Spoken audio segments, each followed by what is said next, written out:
Hello, welcome once again to our channel. First of all, thank you so much for your love and support. Today we will be talking about emotions, which are inevitable in our life. Overwhelming emotional reactions or suppression of emotions often become the root cause of several mental health issues. In this video, we will discuss the brain behind your emotions and few strategies to regulate them effectively. If you are new here, I am a clinical psychologist and here we talk about mental health issues and strategies to deal with them. So if you are someone who likes taking care of their mental health, hit the subscribe button and press the bell icon so that you don't miss anything.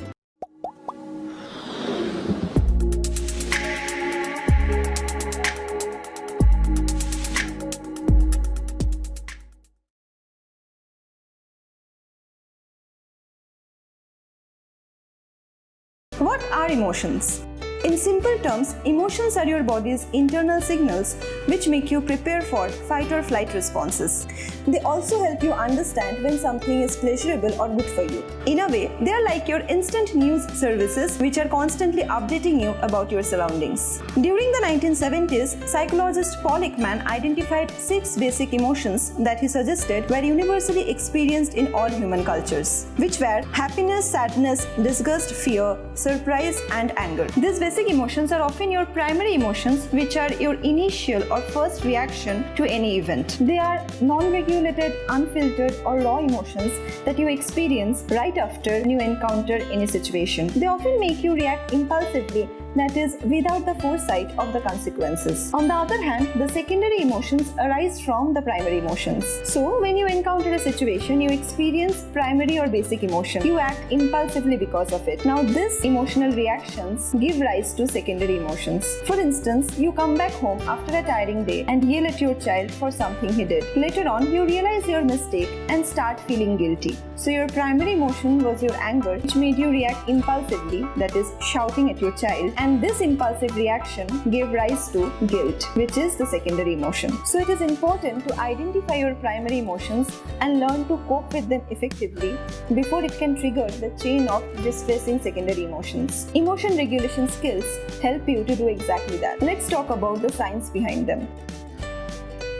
There is a specific region in our brain which is called the limbic system or emotional brain, which is responsible for processing the basic or primary emotions, especially fear and anger, which are crucial for our survival. So whenever you encounter a stressful situation, this limbic system gets activated and turns on a chain of interconnected mechanisms inside our body. They prepare us for fight or flight responses. This often make you react impulsively, and most of the time these reactions are out of your conscious control. For instance, you may recall at least one situation in your life when you acted impulsively out of your anger, which you eventually regretted. Now, after the initial wave of emotions have passed, the higher structures of our brain, primarily our prefrontal cortex, take control. It is like the guardian of our behavior. It is responsible for all higher level cognitive functionings such as judgment, problem solving, emotion regulations, and impulse control. According to most research, this is the seat of our consciousness. So in the former example, when you consciously appraise and reappraise your situation, realize your mistake, and start feeling guilty about shouting at your son, basically your frontal lobe is at work. So in summary, your frontal lobe is responsible for regulating your emotions, acting purposefully after considering all the outcomes and consequences. The frontal lobe does this by regulating the activities of the limbic system. So what happens when your limbic system is too active that it overpowers the activities of the frontal lobe? You won't be able to think rationally or take rational decisions. You will behave in ways which you will regret later. This is exactly what happens when you encounter an overwhelming emotional situation. Your brain needs some time to get the rational brain or conscious brain at work. Without effective emotion regulation skills, we choose to act in ways which cause us even more suffering. To deal with anxiety, people start using alcohol or other substances. To cope with depression, they indulge in self-harming behavior. The famous psychologist and researcher Marshall Linehan proposed several emotion regulation skills. In this video, I am just going to mention 6 of them. In order to control your intense emotional reactions, it is first necessary to slow down the process so that they can be examined and then you can make healthier decisions. A 6-step exercise will help you to begin with this process by examining past experiences where you reacted emotionally or took decisions impulsively. In the first step, write about what happened. Describe about the situation in detail which led you to your emotions. In the next step, write about why do you think the situation occurred. This will help you to identify the triggers or potential causes behind your emotions. This is important because most of the times our emotions are based on our interpretations about the situations rather than the situation itself. For instance, if you think that someone has hurt you on purpose, he will behave very differently than if you think that he has done it by accident. Now, think about how did the situation make you feel both emotionally and physically. Many a times we feel our emotions in our body.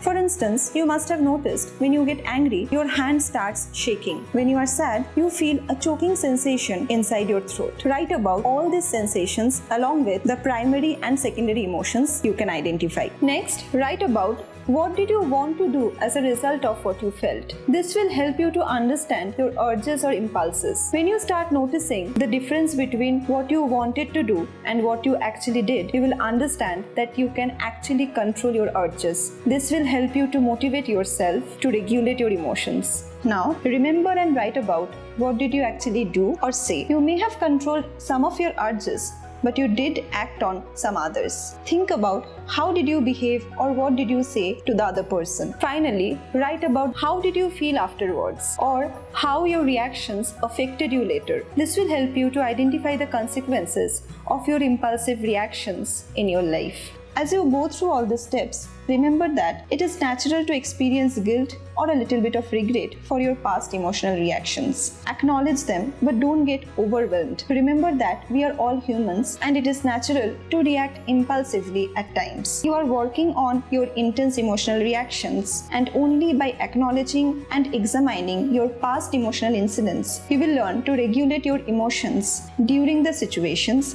when they are happening. Once you start recognizing your emotional reactions, the next step is to identify the thoughts which lead to these intense emotions. In this step, identify what do you say to yourself in distressing situations. In one of my videos, I have discussed about how to identify your negative thoughts. You can refer to that. One excellent strategy to turn your negative self-defeating thoughts into positive self-enhancing ones is to use self-affirmations. Choose an appropriate self-affirmative statement and repeat that to yourself by writing or in front of a mirror. Several research have shown positive effect of self-affirmative statements in our brain in terms of reducing the effect of negative emotions. Now, while talking about reducing your negative emotions, it is important to increase your pleasurable emotions as well. Try and identify and make a list of activities which make you feel better about yourself. It can be anything that you like. Pursuing a hobby or a passion, talking to a friend, family member, spend time doing what you like, or something which makes you feel good about yourself. All these activities not only will increase your self-esteem, but also reduce your negative emotions. The next very effective strategy to deal with your overwhelming emotions is to use mindfulness exercises. Being mindful about the situation gives you the necessary break which is needed to examine the situation rationally. Mindfulness practices help you to be aware about your surroundings without getting overwhelmed by them. The options of mindfulness exercises are plenty. While facing a stressful situation, quickly remind yourself to do a mindful deep breathing exercise, which is called the 4-7-8 technique. It goes like this. Start taking deep and slow breaths. As you breathe in, count to 4. Hold your breath and count to 7. And as you breathe out, count to 8. Doing this during a stressful situation will delay your impulsive reactions, calm your fight or flight responses, and also give you time to get your rational brain at work.